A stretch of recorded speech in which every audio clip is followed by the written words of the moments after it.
मिथुन लगन, सूर्यदेव सप्तम स्थान। जय माता की मित्रों, हम लोग मिथुन लगन में सूर्यदेव के पाठों का अध्ययन कर रहे हैं और आज बात करते हैं सप्तम स्थान यानी धनु राशि पे अगर सूर्यदेव विराजमान हो तो किस तरह के फल हम लोगों को प्राप्त हो सकते हैं। फलों को देखने का तरीका ग्रहों के अनुरूप, भावों के हिसाब से किस तरह के कारकत्व उस ग्रह के साथ मिक्सअप होते हैं।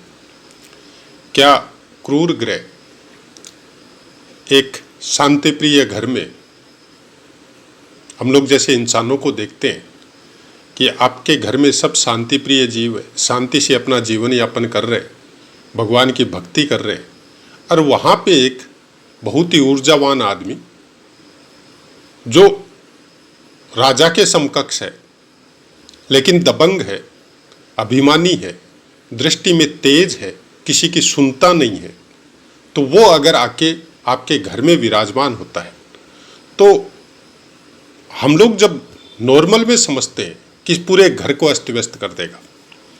सेम वैसा ही चीज क्रूर ग्रहों को देखने के लिए आपको ये देखना पड़ेगा कि वो स्थान किस तरह के कारकों का स्वामित्व लेके है और जो ग्रह वहाँ प्लेस है क्या वो वहाँ पे अच्छे फल देगा। कोई भी ग्रह कहीं पे भी विराजमान होके सबके सब खराब फल नहीं देता है, कुछ न कुछ अच्छे फल भी वहाँ पे वो प्रदान करता है। अब वो आपके लेने की क्षमता कितनी मात्रा में है, आपके अंदर उसके पावर को सहन करने की क्षमता कितनी है, वो हर इंसान की अपनी बल बुद्धि और विवेक के ऊपर बहुत कुछ निर्भर करता है। सूर्यदेव सप्तम स्थान में आपने प्रायकर पुस्तकों में भी सुना होगा, देखा होगा, पढ़ा होगा, और न्यूज़ चैनल जो ज्योतिष से संबंधित जितने भी चैनल हैं वो सब में भी बताया जाता है कि सप्तम स्थान का सूर्यदेव का कोई विशेष अच्छा फल कभी भी नहीं बताया जाता है, चाहे आपकी स्त्री की कुंडली हो चाहे पुरुष की कुंडली हो। उसका कारण केवल इतना है कि सप्तम स्थान बहुत कुछ बुद्धि और विवेक के द्वारा मैनेज करने वाला स्थान है। आपके स्त्री या पुरुष के सुख का स्थान है, आपके व्यापार का स्थान है, आपके पार्टनरशिप का स्थान है, आपके खान पान का स्थान है, आपका बहुत कुछ गुप्त अंगों से संबंधित जो भी आपकी अवस्था है, बीमारी है, वो सबका स्थान है। शत्रु जो जिस पे आपने विजय पा ली वो आपके साथ कैसा बिहेव करेगा उसका स्थान है। दूसरे के यहाँ पे आपने धन रखा हुआ है वो आपको वापस मिलेगा कि नहीं मिलेगा ये उसका स्थान है। अन्य देश में आप जाके सक्सेस होंगे या नहीं होंगे, 12वां स्थान अन्य देश जाने का है, लेकिन वहाँ पे आप सक्सेस होंगे या नहीं होंगे ये स्थान आपको बताता है। अब क्या सबके सब खराब फल यहाँ पे सूर्यदेव विराजमान होने से देंगे? अब कुछ आपके ऊपर छोड़ता हूँ मैं कि किस तरह के फल आपको प्राप्त होंगे। आप खुद अपने विवेक और बुद्धि का इस्तेमाल कीजिएगा। हमने बहुत से पाठों में बहुत सी बातें ऐसी बताई है। पहले बात तो मिथुन लगन में तीसरे स्थान का स्वामित्व सूर्यदेव को प्राप्त है। अब तीसरे स्थान से ये पंचम विराजमान होते हैं।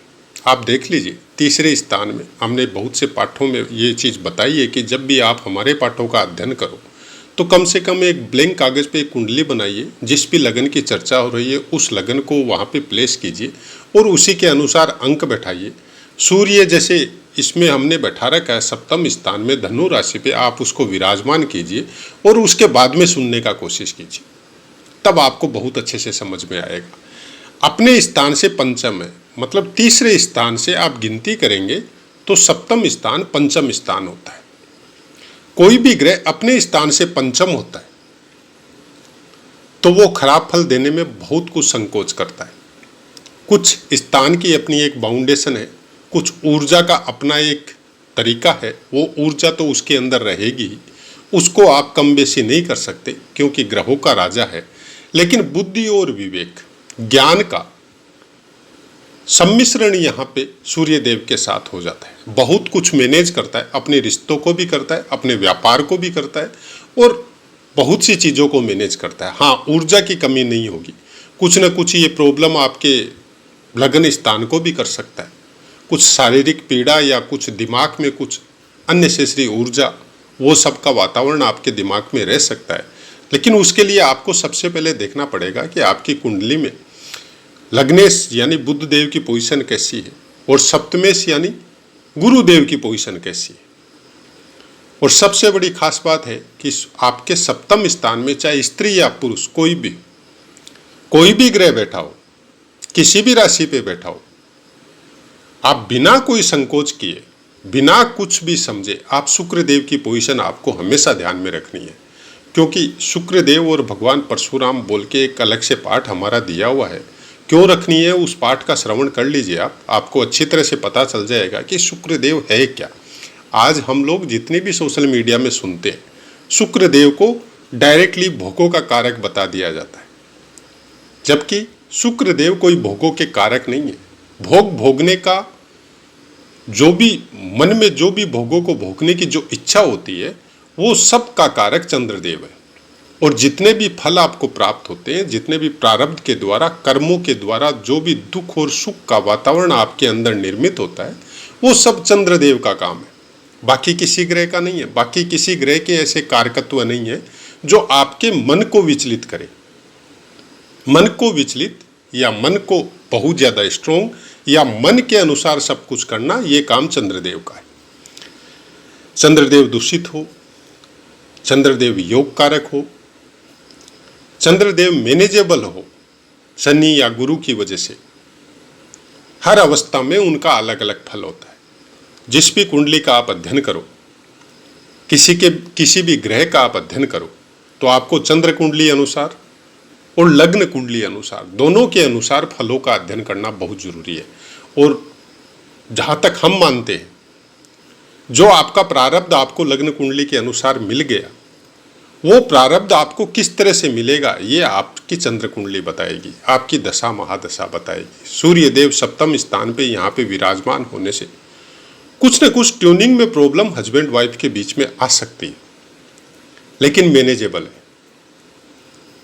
कुछ ऐसे काम या कुछ ऐसी बातें जिनके ऊपर विशेष फोकस आपका रह सकता है, जिसको आप किसी भी कीमत पे, किसी भी अवस्था में आप भूलते नहीं हैं और छोड़ते नहीं हैं।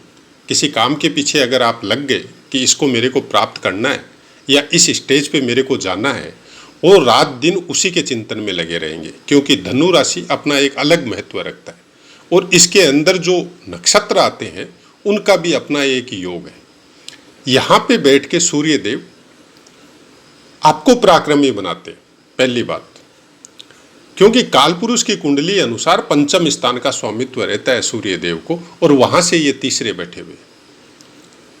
भाई बहनों से विशेष साथ मिलता है, भाई बहनों के साथ ट्यूनिंग अच्छी रहती है।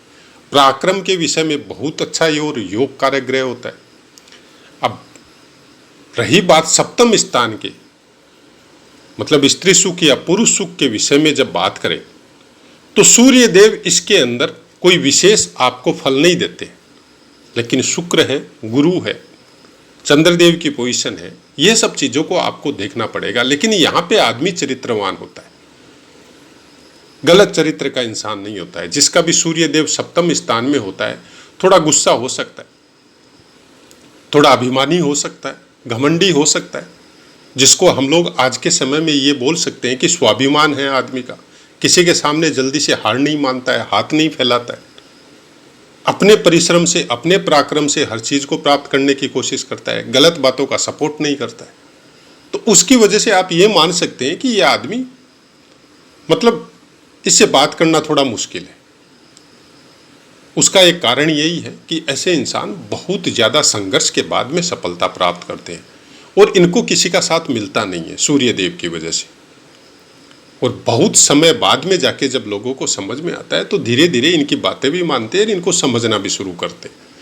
अब यहाँ से सूर्य देव धनु राशि में मूल नक्षत्र के चारों चरण आते हैं। अगर यहाँ पे सूर्य देव बैठे तो एंगर जो होता है, जो गुस्सा जो होता है, जो बल जो होता है गुस्से का, उसको कुछ ज़्यादा बढ़ा सकते हैं।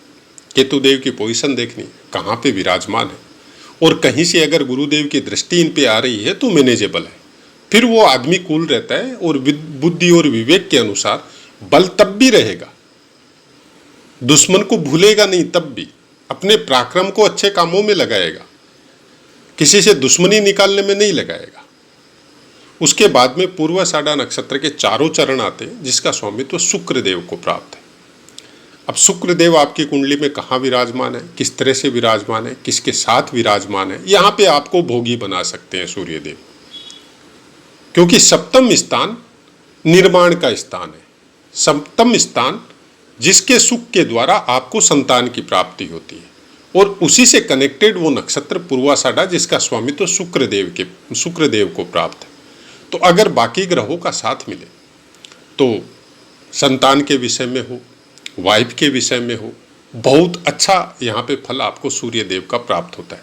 उसके बाद में उत्तराषाढ़ा नक्षत्र का पहला चरण आएगा, जिसका स्वामित्व सूर्यदेव के पास है। जीवन के अंतिम समय में समझ लो आप, या आप ये समझ लो कि बचपन में आप कुछ उग्र प्रवृत्ति के हो सकते, और वो गुस्सा लास्ट तक आपके अंदर रहेगा। वो शांत होना मुश्किल है, लेकिन हर किसी पे नहीं होगा। गलत बातों पे, गलत काम कोई देख लिया, किसी ने किसी के साथ गलत कर दिया, हो सकता है आप रिप्लाई नहीं दे सके, लेकिन आपका जिसको मस्तिष्क बोलते हैं उसमें कुछ गर्मी का वातावरण आ जाएगा, और उसको शांत करने के लिए फिर आप अनेक तरह के योगों का या अनेक तरह के मंत्रों का या ध्यान का आप सहारा प्राय कर लेंगे।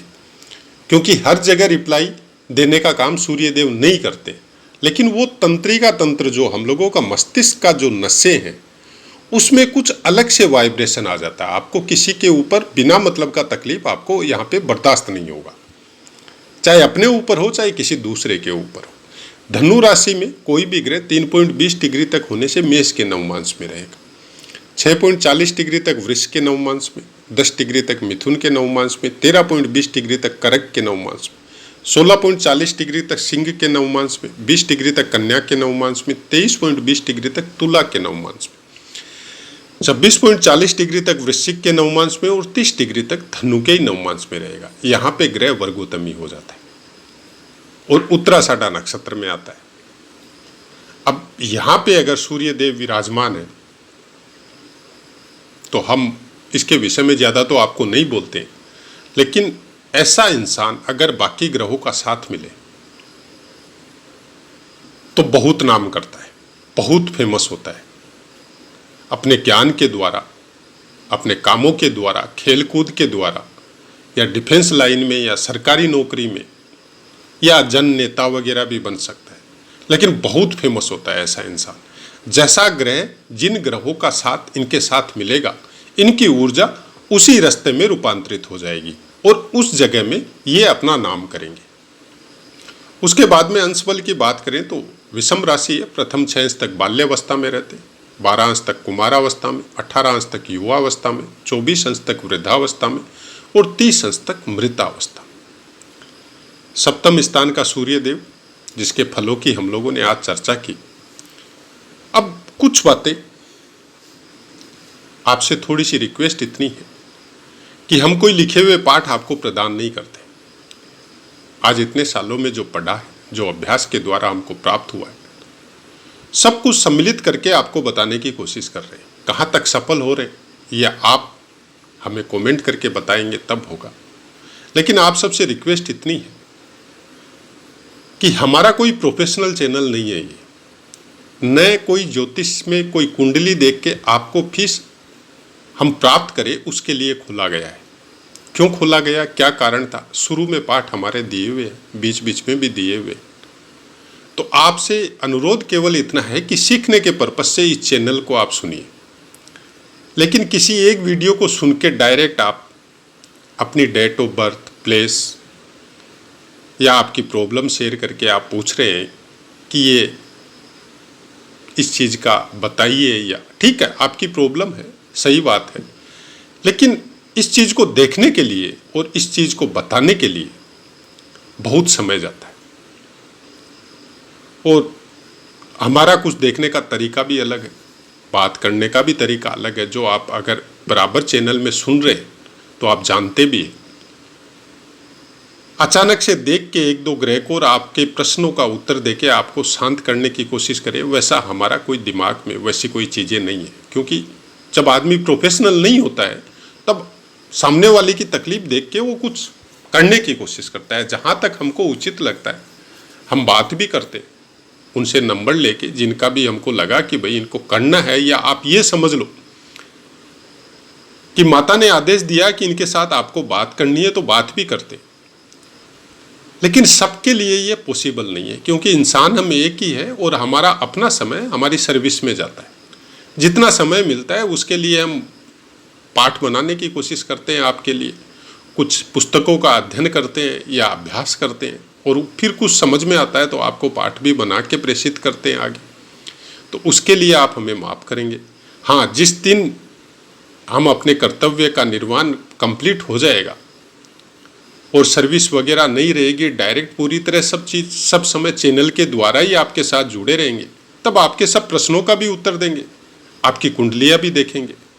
तो कुछ समय का चाहे ये समझ लीजिए कि कब वो समय आएगा ये हमको भी पता नहीं है।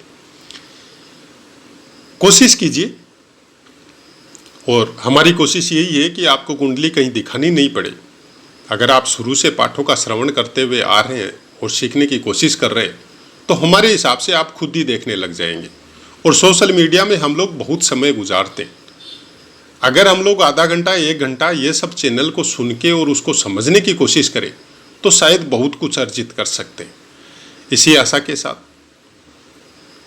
कि आप लोगों का ज्ञान बढ़े, आप लोग स्वस्थ रहे, सुखी रहे, अपनी वाणी को विराम देते हैं और आपसे आज्ञा लेते हैं। जय माता।